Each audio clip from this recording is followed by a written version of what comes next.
Hai, Assalamualaikum. Inilah dia gulai lemaknya. Kalau ikan memang saya suka masak lemak. Kalau ayam dan daging saya suka kari.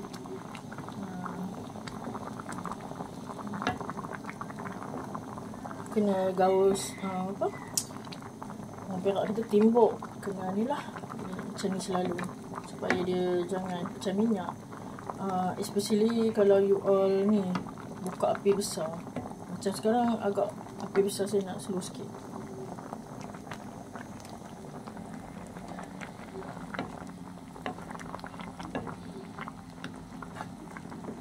Saya guna satu kotak kecil tu, yang paling kecil tu, santan kara. Memang menyukai santan kara lah. Kadang-kadang dulu ada campur-campur juga ayam brand, tapi kalau ada kara, ambil kara je.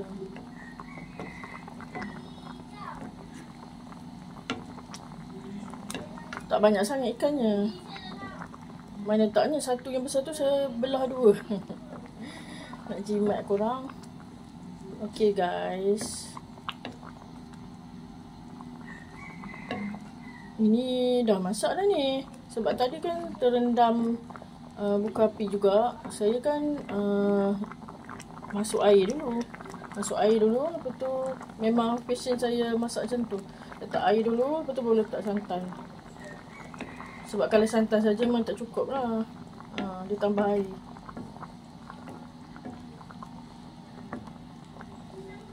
Okay guys, kalau kita nak betul-betul masak, kita tunggu 2 minit lah maksudnya.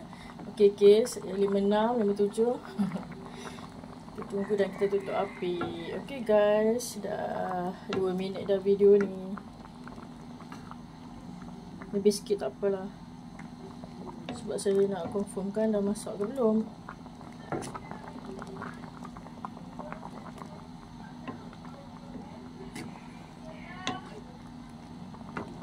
Rasa dia dah okey.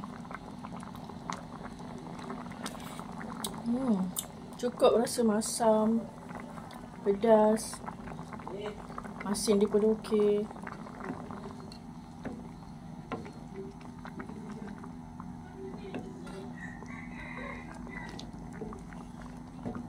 Nampaknya kita lanjut sehingga 3 minit kurang.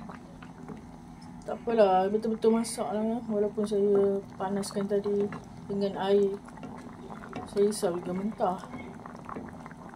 Maksudnya terlampau singkat juga kalau macam tu. Ya, betul-betul masak.